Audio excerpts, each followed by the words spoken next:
A ver, una pregunta rápida. ¿De qué está hecha una conexión humana?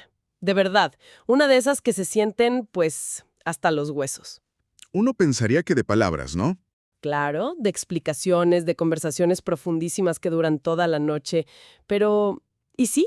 ¿Y si fuera al revés? Justo. Hoy nos vamos a clavar en una idea que a primera vista suena a locura. ¿A que sí?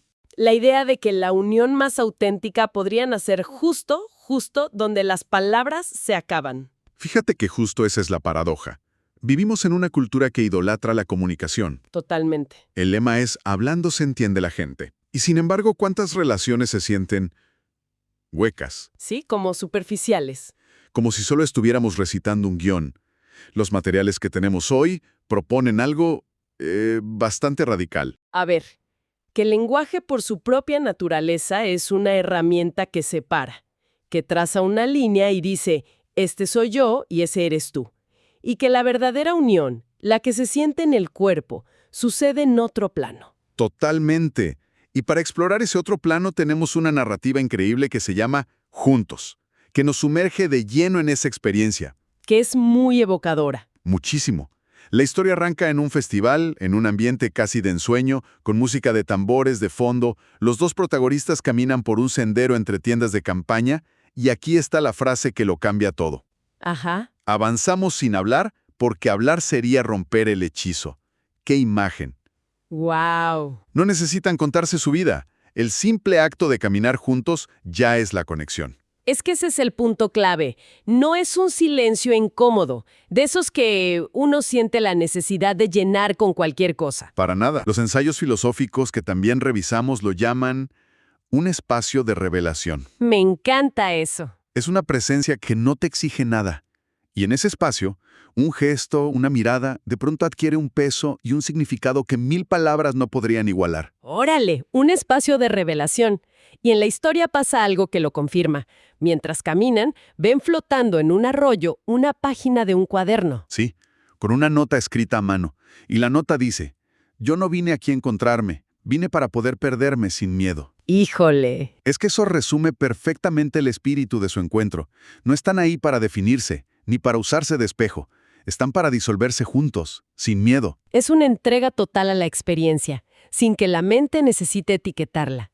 Y todo esto va creciendo hasta que llegan a una especie de anfiteatro natural, y él la invita a bailar. Uf, sí. Pero fíjate en las palabras que usa, porque son las únicas que de verdad importan. Sí, es que es un momento que de verdad se te pone la piel chinita. Él le dice, baila como si tu alma estuviera intentando hablarle al cuerpo. Y por fin, él estuviera escuchando. ¡Qué cosa más potente! Muchísimo. No es un ligue, no es un vamos a bailar a ver qué pasa. Es una invitación a la expresión más pura. Y el texto lo dice claro. En ese baile no hay roles, no hay expectativas. Lo fascinante es que esa escena es la encarnación perfecta de lo que los ensayos llaman el lenguaje que nace cuando nadie habla. Claro, el baile no tiene coreografía, no hay pasos correctos, no se busca aprobación. Es pura catarsis. Es liberación. La sincronía no la fuerzan, simplemente ocurre. Y esto se conecta directamente con una cita brutal de los ensayos. A ver. Son gestos que no pretenden transmitir un mensaje, simplemente revelan que la máscara ha dejado de funcionar. Claro. La máscara del yo. Ese personaje que siempre estamos interpretando. El que se protege, el que quiere quedar bien. Ese mismo. En ese baile, todo eso se cae. No es que dejen de comunicarse. Es como si cambiaran de idioma. Exacto. Dejaron las palabras y pasaron a comunicarse con el cuerpo, que es mucho más honesto. Exacto. El silencio y el movimiento no son la ausencia de comunicación. Son una forma de comunicación mucho más directa que no pasa por el filtro del ego. Ok, esto me vuela la cabeza. Si ellos logran esta conexión tan bestial precisamente gracias a la ausencia de palabras, eso me hace preguntarme. Entonces, ¿qué papel juegan las palabras en todo esto? ¿Los ensayos las pintan como las villanas de la historia o cómo? A ver, vamos a desglosar esto. Pues sí, la crítica que presentan es demoledora. El argumento central es rotundo. El lenguaje no fue diseñado para unir, Fue diseñado para separar, clasificar, delimitar. ¡Wow! Es una herramienta de la mente para ponerle etiquetas al mundo, para ordenarlo en cajitas. No es una herramienta del ser para conectar. O sea, Piensa en lo más básico. En el momento en que decimos yo y tú, ya estamos construyendo una barda. una frontera. Exacto. Los ensayos usan una frase que lo resume todo. La palabra ilumina la frontera, pero no la disuelve. O sea, nos hace súper conscientes de que estamos separados, pero no hace nada para solucionar esa separación. Al contrario, la refuerza. Con cada frase que decimos, Es como si al hablar estuviéramos todo el tiempo reforzando la idea de que somos dos islas separadas y las palabras son este puente frágil que intentamos construir. ¡qué buena analogía! Y a lo mejor la revelación es que siempre estuvimos conectados por debajo del lava y no nos habíamos dado cuenta. Es precisamente eso. Y no es el único problema. Hay un segundo concepto que los textos llaman la amputación de la experiencia. A ver, ¿cómo es eso de la amputación? Suena fuertísimo. Y lo es. Piensa en algo que sientes, algo de verdad profundo. Amor, dolor, una revelación. Es algo complejo, lleno de matices, contradictorio, ¿no? Sí, claro. Bueno, cuando intentas ponerlo en palabras, lo fuerzas a entrar en una cajita lineal y simplificada del lenguaje. Le quitas toda su textura, su vida. Le quitas lo real. Lo que le entregas a la otra persona, dicen los ensayos, es una versión disecada de la realidad. O sea que es como intentar describirle a alguien el sabor de un mole oaxaqueño increíble. Por más que le digas, es que tiene un toque ahumado y luego pica, pero también es dulce. Ajá. La otra persona te escucha, pero nunca va a sentir en su boca la explosión de sabores que tú sentiste. Es algo así. Es exactamente así. La metáfora que usan en los textos es potentísima. El mapa nunca sustituye el paisaje. Claro. Y nosotros pasamos la vida intercambiando mapas, discutiendo sobre ellos, defendiéndolos, en lugar de simplemente experimentar el paisaje juntos. ¡Qué locura! Por eso concluyen, las explicaciones profundas rara vez curan. Y lo que llamamos comunicación muchas veces no es más que una negociación entre egos desconfiados. ¡Qué fuerte! Y volviendo a la historia de Juntos, es justo lo que ellos evitan. De hecho, después de esa noche su conexión no solo no se apaga, sino que se transforma. Se vuelve otra cosa. Sí, el texto describe cómo su danza se convierte en una forma de vida.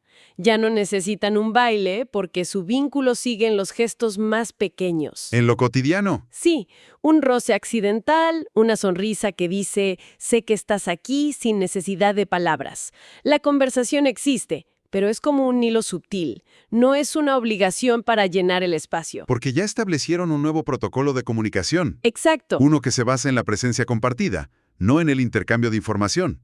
Ya no necesitan mapas. Totalmente. Y hay una escena preciosa que lo ilustra a la perfección. Están en un muelle al amanecer, en silencio, y deciden subirse a un bote de remos. Sin plan. Sin ningún plan. El ritmo de los remos crea su propia música, su propio lenguaje. El destino no importa. Para nada. Y el único diálogo que tienen es mínimo, pero lo dice todo. Ella pregunta, ¿hacia dónde vamos? Y él responde, hacia donde nos lleve. ¡Wow! Con eso te das cuenta de que el baile del anfiteatro no fue un evento aislado. Se convirtió en su manera de existir juntos. Y ese momento nos lleva directo a la distinción filosófica más importante que presentan los ensayos. Ok. La diferencia fundamental entre ser observado y ser visto. Suenan parecidos, pero son universos opuestos. Ok, me interesa. ¿Cuál es la diferencia? Ser observado es ser interpretado por el ego del otro. Eres analizado, juzgado, clasificado. ¿Como un objeto? Justo, te conviertes en un objeto para la mente de la otra persona, que intenta descifrarte, encasillarte. En cambio, ser visto es ser reconocido en tu totalidad, sin juicio. Sin filtros. Es una sensación de ser aceptado tal cual eres, sin la necesidad de explicarte o justificarte. Como dice una de las fuentes, de forma muy simple y directa. Hay vínculos donde uno no se siente observado, sino visto. Claro. Y esto solo puede pasar cuando el yo se retira de la ecuación.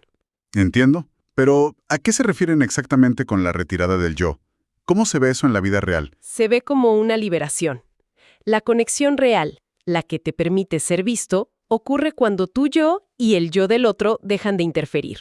O sea, dejan de estorbar. Deja de estar a la defensiva, de justificarse, de buscar validación. Los ensayos argumentan que la mayoría de las veces no buscamos una relación, sino que usamos al otro como sostén, confirmación o espejo. Buscamos que nos confirmen la historia que nos contamos sobre nosotros mismos. Que nos completen, que llenen nuestros vacíos. Sí, exactamente. Buscamos que apuntarle nuestra propia identidad.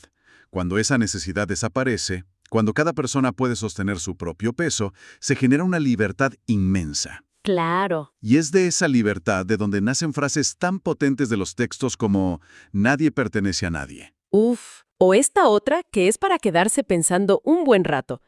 Lo que no está agarrado no puede romperse. Híjole, qué frase. Lo que no está agarrado no puede romperse. Es que ahí está todo. ¿Verdad? La relación deja de ser un contrato frágil lleno de cláusulas y expectativas, y se convierte en un movimiento compartido, como un baile o como remar en ese bote, fluido y sin exigencias. Justo. Se convierte en un encuentro de presencias, no en una transacción de egos. Entonces, ¿qué significa todo esto? Después de darle vueltas, me queda claro que el verdadero milagro no es encontrar a alguien con quien puedas hablar de todo, No. sino encontrar a alguien con quien el silencio se sienta completo, se sienta Exacto. exacto. Sí. La idea que recorre tanto la historia como la filosofía que revisamos es que la conexión auténtica no es algo que se construye con el esfuerzo de las palabras, no es a base de explicaciones. No, para nada. Es algo que simplemente se permite. Lo has dicho perfecto. Y esa es la conclusión final y más contundente de los ensayos. La formulan con una claridad brutal, casi como un golpe. A ver. Hablamos tanto porque hemos olvidado estar. ¡Wow! ¡Qué fuerte! ¿Es que lo es? Todo ese exceso de comunicación, esa obsesión por explicarlo todo, por definir la relación, por hablar de lo nuestro, Ajá. no es más que un síntoma.